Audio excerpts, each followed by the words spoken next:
Buenas noches, bienvenidos a Acción Positiva. Hoy tenemos un domingo espectacular por muchas razones. Primera, que hoy empezó el Mundial de Fútbol en Qatar. Después de tanto estar esperando, después de tanto preparativo, después de tantas incertidumbres y noticias al respecto del mismo, pues hoy empezó. Este mundial obviamente tiene muchas características importantes. Primero, en un país muy remoto, en el cual no hay mucho fútbol, y obviamente también un país que tiene una gran capacidad tecnológica, lo cual va a ser un cambio significativo en la forma como millones vamos a ver esos juegos a nivel mundial. Las tecnologías definitivamente ya tienen un lugar muy importante en el mundo que actualmente estamos viviendo. Hoy les quiero presentar un tema que les quiero compartir y está relacionado con una presentación de un libro que, por cierto, se llama Tecnología de la Información, su impacto en la educación, y lo escribe el doctor Olmedo España Calderón. Pero veamos, ¿qué son las tecnologías de la información? Es el nombre que recibe el uso de computadoras y redes digitales para almacenar, transmitir y manipular datos. Es el conjunto de expresión tecnológica que da paso al almacenamiento, la recuperación, transmisión y manipulación de datos que es mostrada en códigos, es decir, en imágenes, textos, sonidos, símbolos, etcétera. Muy utilizado obviamente en el deporte, como lo vamos a ver ahora, que lo vamos a estar disfrutando en este mundial, y obviamente una tremenda contribución en la educación. Naturalmente que mucho de esto que está sucediendo en la educación en parte nos cayó de golpe, porque cuando aparece COVID, pone de rodillas al mundo y manda millones de niños fuera de las aulas, tenemos que migrar a la virtualidad a todos los niveles. Pero hablando de las tecnologías de la información y de la comunicación, vámonos un poquito atrás. La historia de esta tecnología que ha ido evolucionando se inicia con la invención de la escritura alrededor de 3000 años antes de Cristo en las culturas mesopotámicas, que fueron las que inventaron el primer sistema antiguo de registro escrito para ver cómo estaban sus rebaños, sus materias primas, etcétera. La escritura obviamente cobró una tremenda importancia y esto obligó a la humanidad a diseñar nuevas formas, nuevos soportes que fueran más resistentes. El papel era fundamental, el papiro en su momento, pero había que buscar nuevas formas de hacerlo. Y así fue, como saben todos, que llegamos a lo que fue la primera imprenta, la imprenta de Gutenberg, que fue el soporte idóneo en ese momento para que verdaderamente se masificara la posibilidad de los textos con una facilidad y rapidez nunca antes vista. Ahí empieza esa tecnología de la información a hacerse más accesible. Siguiente hito se produce en el siglo XX, cuando se inventa la máquina de escribir, que ustedes recordarán, aquí tenemos una imagen de una máquina de escribir que pues prácticamente ahora solo queda como adorno, como recuerdo. Luego empieza a surgir las primeras computadoras, aquí estamos viendo un ejemplo de una de las primeras computadoras. Y ahora, pues sabemos nosotros que estamos viviendo en un mundo verdaderamente globalizado, en un mundo en el cual estamos rodeados de información, en el cual se transmite a cada segundo miles de datos a lo largo y ancho del mundo y a lo largo y ancho del espacio. La tecnología de la información en la actualidad se caracteriza por su inmaterialidad. El avance del mundo digital y las tecnologías permitió que los datos descansen en soportes incluso alejados de nuestra vista, recuperables de una manera muy veloz. De ahí la palabra la nube, para referirse pues a este sistema de información. Ustedes deben de recordar que, por ejemplo, en las bibliotecas tradicionales, esas maravillas de bibliotecas que existen en universidades. Por ejemplo, acá vemos una fotografía de la más antigua de Europa, la primera universidad que creó una universidad pública, que fue la Universidad de Salamanca, que fue fundada el 8 de mayo de 1254 por Alfonso el Sabio. Cuenta con miles de volúmenes y libros históricos como el libro del buen amor, etcétera. Pero de ahí ahora saltamos a la nube. La nube, ese concepto que realmente pareciera, pues allá arriba la nube, no, la nube realmente es una red muy extensa, con una tremenda interconexión. Y la información fluye sin detenerse, transmitiéndose de un lugar a otro en segundos, siempre de un extremo a otro en una red. La tecnología de la información en la actualidad también se caracteriza porque es instantánea. Esos datos están prácticamente en cualquier lugar del mundo en un momento y es omnipresente. Prácticamente la encontramos en cualquier lugar. No tenemos que estar en los grandes lugares del conocimiento. El mundo es plano, insisto muchas veces yo. De ahí nos nace pues este libro tan interesante que nos presenta el doctor Olmedo España, quien es un docente e investigador y escritor con una larga trayectoria académica. Le damos la bienvenida al doctor Olmedo España para tocar este interesante tema de las tecnologías de la información, el papel de la universidad en el mundo actual y en el mundo del futuro. Bienvenido, doctor España. Mucho gusto, doctor Arredondo, gran amigo y un gran ciudadano guatemalteco. Muchas gracias a ti por estar con nosotros y por ese continuo aporte pues a la docencia, a la academia, porque realmente, Olmedo, a lo largo de la historia, el papel de la universidad ha sido relevante y estable en el mantenimiento del saber y en la difusión de conocimientos, adaptándose e incluso guiando los avances de cada época. Sin embargo, la pandemia del COVID y otros factores introdujeron cambios significativos en nuestro modo de vida en general y en el campo de la educación. Por ejemplo, llevó al abandono de las aulas hacia un mundo virtual. Doctor, ¿está la universidad respondiendo adecuadamente a los retos creados por la pandemia de ese paso a la virtualidad? Voy a contártelo con un hecho concreto. Si nos referimos al caso de la Universidad de San Carlos, dichosamente y visionariamente, en el año 2019 se creó un programa que se llama Educación a Distancia en Entornos Virtuales.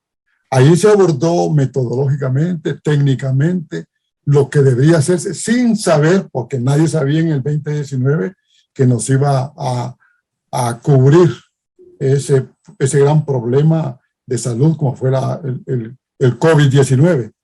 O sea que la Universidad de San Carlos, de manera en particular, se adelantó a los hechos.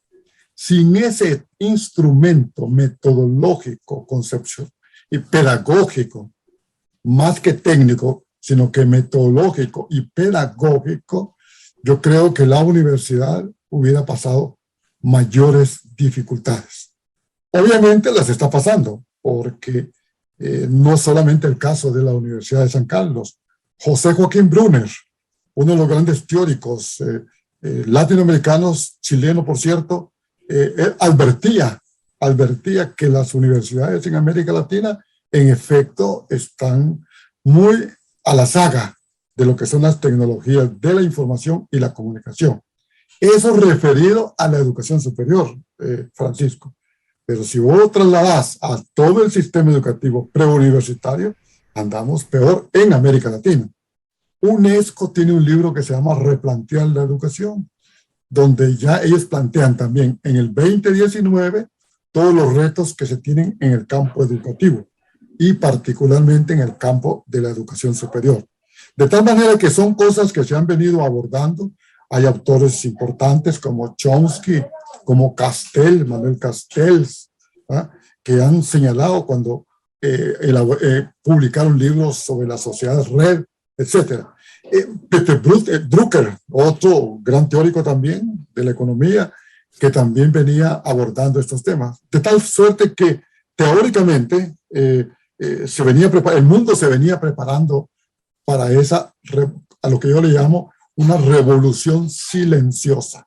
Ese es el concepto que yo le llamo a este nuevo impacto y que se está constituyendo ya para dibujar, definir un nuevo paradigma pedagógico, que evidentemente no es excluyente, sino que más bien lo que permite las tecnologías de la información es democratizar y acercar aún más a los estudiantes al conocimiento y a la construcción del conocimiento, porque se dan otras formas de aprendizaje. O sea, esa es la parte positiva.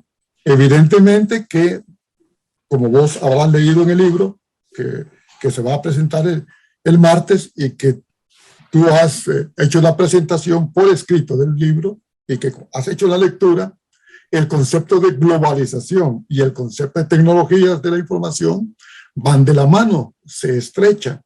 Pero nosotros debemos de ver el tema de la globalización en términos positivos. El planeta ya es un planeta digital. El planeta ya es un aquí y un estar aquí.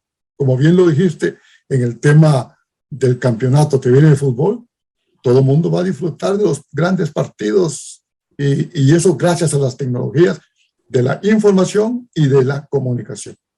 Por ahí, creo yo, haría un esbozo general de la pregunta que me hace Francisco. Muchísimas gracias, Olmedo. Una respuesta muy amplia, muy completa. En realidad ya contestaste bastante de lo que es, digamos, el contenido de mi siguiente inquietud, de mi siguiente pregunta. Pero vamos a parafrasearla o a refrasearla. Está la Universidad Latinoamericana, y hablo latinoamericana, Correcto. comprendiendo y adaptándose a los cambios que conlleva la globalización. Que acuérdate que esta globalización actualmente también en alguna forma está en algún proceso de desglobalización por el surgimiento de ciertos sentimientos, digamos, nacionalistas. Pero Correcto. cuando hablamos de la globalización y de adaptarnos a ella, también por otro lado, las universidades deben velar por, en alguna forma, preservar nuestras propias costumbres y nuestros propios usos locales. ¿Crees tú que lo está comprendiendo y adaptándose correctamente en nuestras universidades? Fíjate, Francisco, que voy a hacerte mención. Hace algún tiempo yo escribí un libro sobre el pensamiento latinoamericano y abordé el pensamiento de Sarmientos, Argentina, José Domingo Sarmientos, y lo contrasté con el pensamiento de José Martí. ¿Por qué te menciono estos dos casos?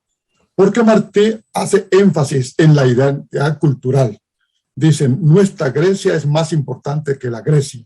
Ese es el concepto que maneja José Martí. Pero Sarmientos, por otro lado, a él le interesaba el desarrollo económico de Argentina, de la Argentina, porque es una Argentina bastante atrasada. Entonces Sarmiento lo que hizo fue motivar la inmigración europea, anglosajona, y siguió otra línea pedagógica.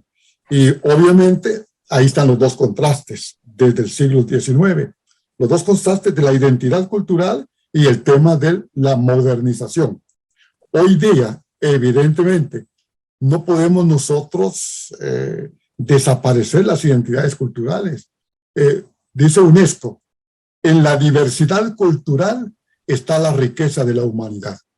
Ese es el planteamiento que hace UNESCO. El reconocimiento de la diversidad cultural hace más rica a la humanidad. Entonces, tenemos de preservar nuestra identidad, pero no podemos hacer oídos sordos a la globalización. Si está a cada rato. Los muchachos en el área más rural de cualquier país de América Latina tienen un teléfono celular y se conectan. Y ellos obviamente no se están cuestionando estas cosas que estamos conversando vos y yo, ¿verdad? Ellos en la práctica están conectados, ¿verdad? Ellos ya son jóvenes digitales, ¿verdad? Ya son internautas. Entonces un concepto que usa Brunner también que se llama cloanacal. Ese concepto cloanacal es unir lo global con lo local, sin perder la identidad. Dice Brunner, en la globalización no podemos perder nosotros ser guatemaltecos, chilenos, argentinos, brasileños, mexicanos.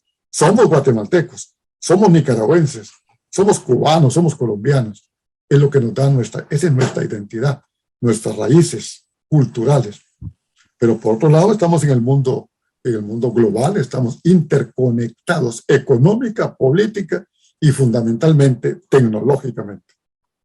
Bueno, y tú señalas un punto, digamos, varios puntos muy importantes, pero por ejemplo, cuando hablamos nosotros de este mundo en el cual vivimos, ¿no? Cuando nosotros vemos a todos los jóvenes, a los niños ahora, y los vemos como estos niños pues están siempre con el teléfono en la mano, siempre están viendo alguna información diferente, pues, ¿no? Entonces, masivamente estamos enfrentando una globalización, porque, digamos, en el caso más seguro es que un niño, un joven, esté oyendo una música que es de otro país, que no tiene nada que ver con el país propio, perdiendo las costumbres. Tú sabes que recientemente, según una estadística publicada, ya somos más de 8.000 millones de habitantes en el mundo. Y recientemente leía también de una canción que se hizo muy popular, o varias de ellas, en las cuales estaba mencionando que la han oído más de 8.000 millones de gentes. Es decir, una canción la oyen más de 8.000 millones, ¿verdad? Te das cuenta tú del impacto que tiene esto y esa globalización que estamos hablando tan masiva.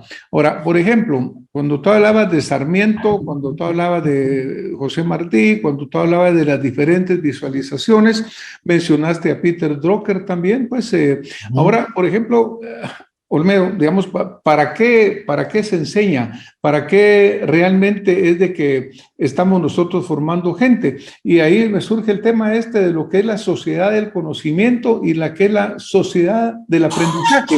¿Puedes profundizar un poquito en ese tema? Sí, mira, primero con el tema ¿para qué estudiamos? De los muchachos. Ese es un problema es un problema de la empleabilidad. Hay dos documentos. Hay un pensador inglés, Bauman, ¿verdad?, que tiene un libro que se llama La educación líquida, y está el libro que te vuelvo a repetir de UNESCO, Replantear la educación. Y los dos documentos plantean el problema de la frustración de los jóvenes cuando terminan sus estudios y no consiguen trabajo. Entonces, ¿eso qué te significa? El mercado laboral se ha modificado, pero los sistemas educativos no se han modificado en función, en relación, dándole acompañamiento a lo que está sucediendo en el mercado laboral. El tema de los avances tecnológicos, los avances de lo que hoy estamos abordando, tienen más impacto y más incidencia en el tema de la producción, en el tema empresarial, en el tema de la producción de bienes a nivel mundial, de quiénes son los empleadores, que en el sistema educativo. Entonces hay un desfase entre el sistema educativo y el sector de empleabilidad. Ya los estados, como los estados se han debilitado, los estados ya no pueden acaparar mano de obra. Anteriormente los ingenieros agrónomos iban a trabajar a los ministerios de agricultura, pero ahora los ministerios de agricultura están al tope de ingenieros agrónomos y ya no puede. Entonces, ¿qué está sucediendo? Es una profesión que si no le hacen modificaciones, pues obviamente, ¿en qué van a terminar ellos? Haciendo trabajo de oficina o hacer de qué otras cosas. Bueno, ese es un primer problema. El otro problema es que efectivamente en la sociedad del conocimiento, que es cuando valoramos el conocimiento económicamente. O sea, el conocimiento tiene un valor. Te digo así en términos, no sé cómo lo vas a entender, cómo lo vas a percibir, pero en la Biblia dice, con el sudor de tu frente te ganarás el pan, cuando el hombre pecó, ¿ya?, en el Edén. Ahora no es así, Francisco. Con el sudor, no, ahora será con el sudor de tu cerebro te ganarás el pan. O sea, el trabajo físico ya no es lo fundamental. Claro, hay un gran problema. Si todos hacemos otros trabajos de esa naturaleza, entonces ¿quién va a producir los bienes para la alimentación, para la nutrición? O sea, necesitamos también la otra parte. Son los grandes equilibrios. Entonces, la sociedad del conocimiento, efectivamente, ya estamos en ese mundo en donde el conocimiento es un bien económico. Entonces, la sociedad del aprendizaje nace del reconocimiento de que el conocimiento es un valor social, es un valor económico. Entonces, la sociedad del aprendizaje es porque se le ha dado prevalencia a la construcción de nuevas cartografías, de nuevos modelos pedagógicos, de nuevos paradigmas pedagógicos para el aprendizaje. Entonces, en la sociedad del aprendizaje, obviamente, hay otras formas de aprender, Y este giro, cabalmente, de alguna manera yo lo planteo en mi libro, Francisco.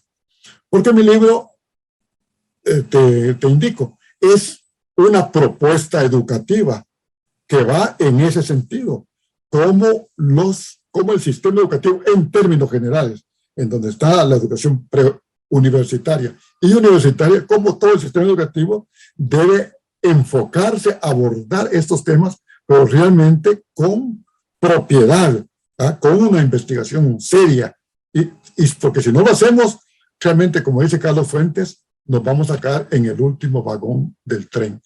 Es capaz, ni siquiera vamos a entrar al último vagón, nos vamos a quedar sentados en la estación del tren, y el tren se fue. O sea, esto es tan vertiginoso, Francisco, que realmente estamos en ese problema. Y entonces advierten los autores que efectivamente, si nosotros no democratizamos el derecho a la información y el derecho al uso del Internet y el derecho al uso de las redes, entonces vamos a crear otro tipo de ciudadano en el mundo, mucho más marginal del campo educativo y la ciencia que lo que ahora tenemos. Entonces, junto con hacer todas estas modificaciones en el sistema educativo, es necesario también que prevalezca el derecho humano a la información, el derecho humano al Internet. Y entonces ahí tenemos que crear requisitos importantes, como lo dice Brune, crear infraestructura digital. ¿Qué significa? Ancho de banda. O sea, la conectividad. Nosotros podemos hablar bellezas de esto, pero si en una escuela marginal de algún país de América Latina, que podría ser Guatemala, México, etcétera, Colombia, no hay conectividad, entonces no hay posibilidades efectivamente de que esto, de lo que hoy estamos hablando, Francisco, estamos abordando, lo que plantea el libro, sea real. Muchas gracias, Olmedo. Obviamente, un estudio del Banco Mundial que nos referimos anteriormente hablaba que solamente el 20% de la población estudiantil a nivel centroamericano tenía un acceso a una buena capacidad de informática, o sea que el 80% estaba en un gran rezago. Pero o expuesto a esa inequidad, a esa falta de acceso igualitario que estamos hablando, ¿verdad? Aquí tengo un par de conceptos que en alguna forma resumen un poco lo que hablamos y dice, la sociedad del conocimiento forma tecnócratas, dice. La sociedad del aprendizaje forma seres humanos capaces de pensar y repensar su entorno con todos sus elementos, ¿verdad? Así que yo creo que es una forma interesante de visualizarlo, ¿verdad? Y hay una frase que dice Joseph Stiglitz, el famoso economista y profesor de la Universidad de Columbia, y él menciona y dice... Premio Nobel de Economía. Sí, lo que de verdad separa a los países desarrollados de los demás no son tanto las diferencias en recursos y producción, sino la brecha existente en el saber. Y completa, la rapidez a las que las naciones en vías de desarrollo cierran esa brecha es determinante en su crecimiento. Muy bien, muy bien. Ese concepto de Stiglitz es cabalmente lo que estamos tratando de hilvanar contigo, ¿verdad? Es lo que llama Negroponte la brecha digital. Hay una brecha digital. O sea, las carreteras digitales de las cuales hablan algunos teóricos, nosotros en los países de América Latina no tenemos carreteras digitales reales, ¿verdad? Tenemos carreteras digitales. Nuestras carreteras digitales son como las carreteras de nuestros países, vamos llenas de agujeros que apenas se pueden transitar. Las tenemos que superar. Olmedo, ya tenemos que ir terminando acá. Entonces te Bien. voy a pedir que tú me hagas en un minuto una conclusión que tú quisieras dejarnos. Y obviamente ese libro que tú has producido y que has publicado es una tremenda referencia. Pero, ¿qué mensaje quisieras tú dejarle en un minuto al auditorio acá de Acción Positiva? Mira, yo, pues obviamente tengo tantas cosas que decir, pero me voy a concretar a algo que está en el libro que escribí. Dice, las nuevas pedagogías están orientadas hacia el uso de tecnologías digitales como parte de las innovaciones metodológicas y de los aprendizajes basados en las prácticas.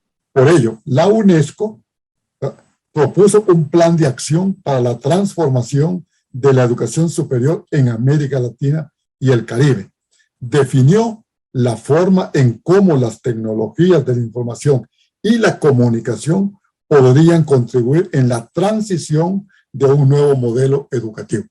Esa es UNESCO, por ser el pensamiento educativo del mundo, así definiría yo a UNESCO, creo que está dando las claves.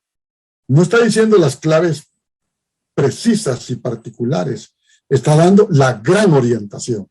Y de esa gran orientación debemos de partir nosotros, los educadores, a señalar cuáles son esas carreteras, esas autopistas digitales, o cuáles son las posibilidades de nuevos aprendizajes y un nuevo paradigma. Así que gracias, Francisco, por esta oportunidad y ojalá que las personas nos atiendan y el martes lleguen a la presentación del libro. Muchas gracias. Olmedo, muchísimas gracias a ti por habernos ilustrado en esta forma tan interesante. Muchas gracias a ti, muy buena noche. Y vamos a pasar a unas conclusiones de Acción Positiva. Y nuestras conclusiones son las siguientes. Primero, la educación es el fundamento del desarrollo de los pueblos y de todos los procesos históricos definidos como cultura y civilización. Ahí no podemos nosotros verdaderamente ceder un milímetro. Educación es fundamental. A la universidad, vista como universidad, le corresponde comprender y guiar las necesidades de transformación de las sociedades, vinculando las estrategias universitarias con los planes de desarrollo de los países. Y las universidades, como lo han logrado hacer a lo largo de la historia, deben asumir los instrumentos de la innovación tecnológica y de los aportes de la ciencia para su quehacer y cumplir su misión histórica. Esas son conclusiones que podemos alcanzar. Finalmente, yo quiero concluir con aprovechar y reiterar la invitación que nos hace el doctor Olmedo España para que asistamos a la presentación de este libro tan importante como es la tecnología de la información y su impacto en la educación. Este 22 de noviembre a las 18 horas en el Centro Cultural de la Embajada de México en Guatemala, del Instituto Cultural de México. Así que muchas gracias por haber estado con nosotros esta noche. Muchas gracias, doctor España, y nos vemos la próxima semana con otro tema de interés. Muy bien, y nos vemos el martes. Buenas noches. Buenas noches. Gracias. Gracias.